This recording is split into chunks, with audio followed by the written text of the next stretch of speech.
Hello guys, welcome comment back VS channel. Today நம்ம என்ன பார்க்க போகிறோம்னா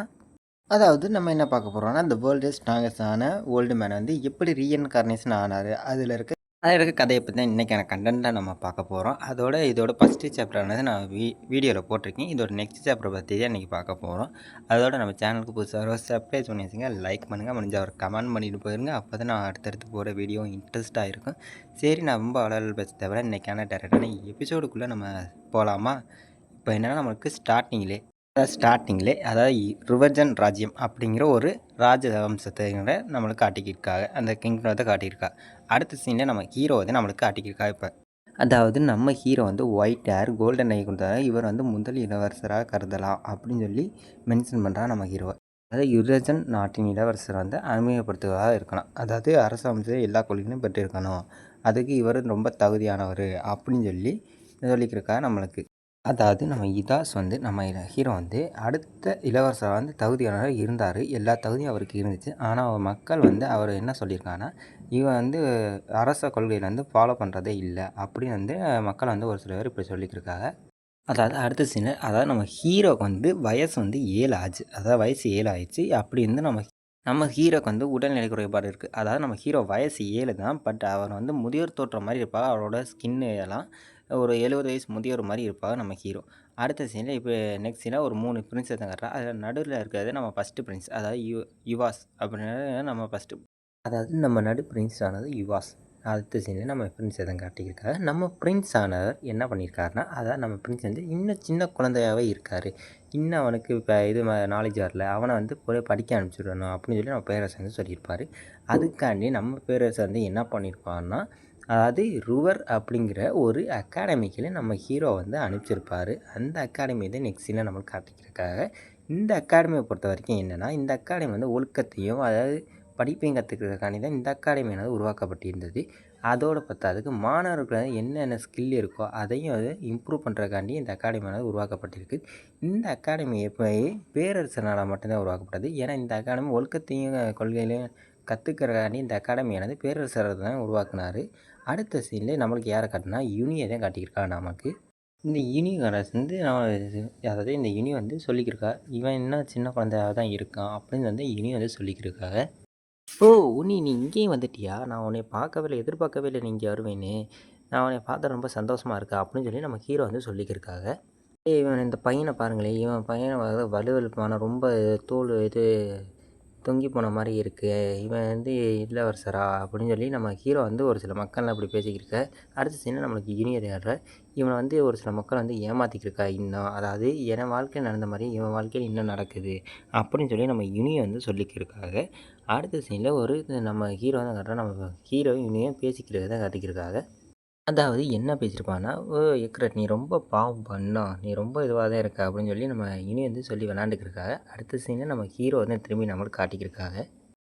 அதாவது நம்ம ஹீரோ வந்து என்ன நினைக்கிறான், இந்த உடலின் உரிமையாளர் வந்து இப்போதைக்கு இறந்துட்டான். இந்த உடலை வந்து நான் என்னத்த பண்ண போகிறேன், நான் என்ன சாதிக்க போகிறேன் அப்படின்னு சொல்லி நம்ம ஹீரோ வந்து ஒரு பக்கம் நினச்சிக்கிருக்க. உன்னால் என்ன வேணால் செய்ய முடியுமே அப்படின்னு சொல்லி நம்ம ஹீரோ வந்து சொல்லிக்கிருக்கா. அதான் இனி வந்து சொல்லிக்கிருக்கா, நீ அது இன்னொரு மனசுக்கு நினச்சிக்க, நீ எங்கே போனாலும் அங்கே நான் உன் பக்கத்தில் கண்டிப்பாக நான் இருப்பேன், நான் உன்னை விட்டு போக மாட்டேன் அப்படின்னு சொல்லி நம்ம இனி வந்து சொல்லிக்கிருக்க. இதை பார்த்தோன்னே நம்ம ஹீரோவுக்கு ரொம்ப நன்றி நீ என் பக்கத்தில் கிடச்சதுக்கு தானே போதும், எனக்கு ரொம்ப சந்தோஷமாக தான் இருக்குது அப்படின்னு சொல்லி நம்ம ஹீரோ சொல்லிக்கிருக்க.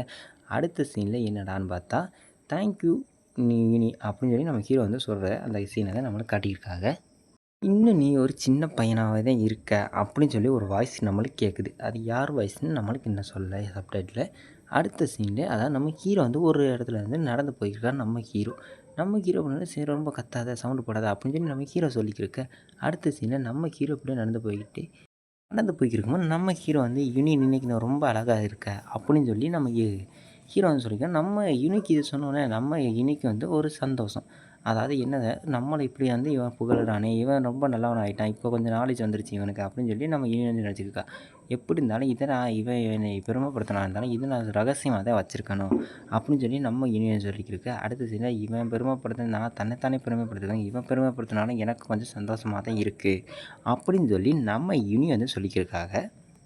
ஏய் கத்தமா பொறுமையாரு அப்படின்னு சொல்லிட்டு நம்ம ஹீரோ சொல்லிக்கிருக்க. என்ன இவன் இப்படி சொல்லியிருக்கான்னு பார்த்தா, நம்ம ஹீரோ தூரத்துலேருந்து யாரையோ நம்ம ஹீரோ பார்க்க அங்கே யாரா இருக்கான்னு அப்படின்னு நம்மளும் பார்த்தா தான் அங்கே ஒருத்தன் சுவாடை பிடிச்சிட்டு ஒருத்தன் ஒரு புக்கை வந்து பார்த்துக்கிருக்கான். என்னடா இவன் இப்படி பார்த்துக்கிருக்கான்னு சொல்லிட்டு அடுத்து ஏன்னா அவனை தான் நம்மளுக்கு க்ளோஸ் அப் அவன் வந்து நம்ம ஹீரோ பார்க்கான். இவன் என்ன என்னையே பார்த்துக்கிருக்கான் அப்படின்னு சொல்லி இவன் இந்த பையன் வந்து நான் பார்த்துக்கிருக்கேன். நம்ம ஹீரோ வந்து திடீர்னு வந்து நம்ம ஹீரோ வந்து பக்கத்தில் தான் இவனுக்கா திருப்புன்னு தூக்கி போட்டுருச்சு. இவன் என்னடா பக்கத்தில் இருந்தான், இவன் எப்படா பக்கத்தில் இருந்தான், இவன் வந்ததோடு நான் பார்க்கலையே, உணர்வோடு இல்லையே அப்படின்னு சொல்லி நம்ம இந்த பையன் வந்து பார்த்துக்கிருக்க இந்த பையன் வந்து பார்க்கல. அதாவது இவன் இவ்வளோ பக்கத்து க்ளோஸப்பா வந்து நிப்பான்னு நான் எதுவும் எதிர்பார்க்கவே இல்ல. அப்படின்னு சொல்லி இவன் வந்து மனசுல நெனச்சுக்கிருக்க.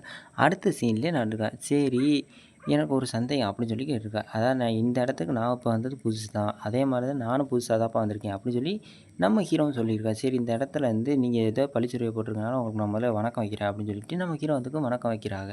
சரி அதெல்லாம் ஓகே. உன்னோட பேர் வந்து ஈதன் சொல்ற. அப்பன்னா உனக்கு வந்து கடவுள் அதாவது ஒரு நல்ல கடவுள் பேரா தான் வச்சிருக்கா உனக்கு அப்படின்னு சொல்லி நம்ம ஹீரோ சொல்லிக்கிருக்கு. என்னது கடவுள் பேரா? உனக்கு என்ன பழங்கால மொழிகள் சில பத்தி உனக்கு என்ன தெரியுமா என்ன? அப்படின்னு சொல்லி இவன் வந்து கேட்டுக்கிருக்க. ஏய் நான் சொல்ல மறந்தேன். என்னோட பேர் வந்து யுதாஸ் அப்படின்னு சொல்லி நம்ம ஹீரோ வந்து அவரோட பேர சொல்ல, இவன் பேர் வந்து ஈதன் அப்படின்னு சொல்லி இவனோட பேரையும் இன்ட்ரடியூஸ் பண்ண. என்னது யுதாஸா?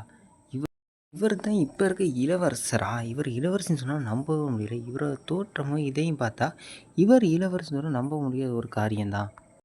ஏன்னா பளபளப்பான கண்கள், அதாவது ஒயிட் ஹேரு. இவர் இளவரசன்னு சொன்னா நம்ப முடியாத ஒரு காரியம் தான். சரி அதெல்லாம் இருக்கட்டும். ஒரு வழியா மொதல்ல உங்கள்ட்ட ஒண்ணு கேட்கணும். அதான் இங்கே அட்மிஷன் போடுற இடம் எதுவும் உங்களுக்கு தெரியுமா? அப்படின்னு சொல்லி நம்ம ஹீரோட்ட வந்து இவன் கேட்டுக்க. அட்மிஷன் போடுற இடமா? எனக்குன்னு தெரியாதுப்பா. அந்த இடத்துல தான் அட்மிஷன் போடுவான்னு நெனைக்கிறேன்.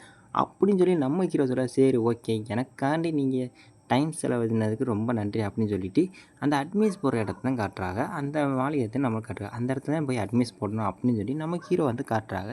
சரி ஓகே. எனக்காண்டி நீங்க இத டைம் ஒதுக்குனது சொன்னதுக்கு ரொம்ப நன்றி. அப்படின்னு சொல்லி பிறகு வந்து நம்ம சந்திப்போம் அப்படின்னு சொல்லி நம்ம இவன் வந்து சொல்லியிருக்க யுதாசு.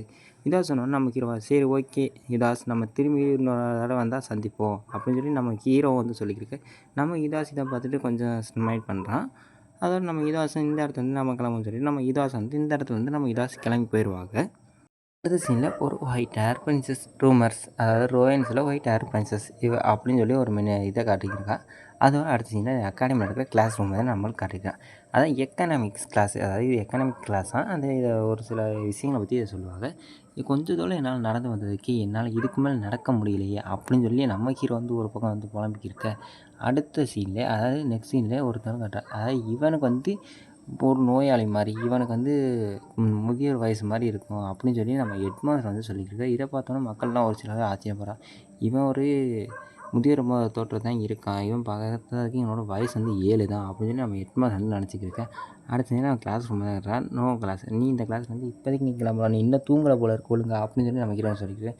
என்ன தைரியம் இருந்தால் என்னோட ஹெக்டரை பற்றி நீ இப்படி சொல்லியிருப்பேன் அப்படின்னு சொல்லி நம்ம இனி வந்து ஒரு பக்கம் கோவத்தில் வந்து கட்டிக்கிருக்க நீ கத்தாத அப்படின்னு சொல்லி நம்ம ஹீரோ வந்து சொல்லியிருப்பாங்க.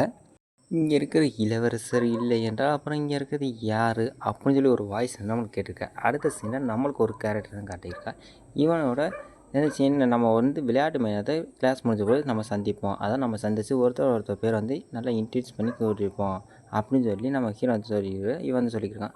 என்ன தாஸ் நான் சொல்கிற சரிதானே அப்படின்னு சொல்லி நம்ம ஹீரோட்ட வந்து கேட்டுக்கிருக்கு. இதை கேட்டு நம்ம ஹீரோக்கா தேந்த பையன் நம்ம ஹீரோ வந்து முடிச்சுக்கிருக்கான். என்னடா சொல்கிற அப்படின்னு சொல்லிட்டு நம்ம ஹீரோ வந்து முடிச்சிருக்கான். இதோட இந்த சாப்டரான க்ளோஸ் ஆகுது. ஒரு நல்ல சாப்டர் சந்திப்போம். அது வரைக்கும் பை கைஸ்.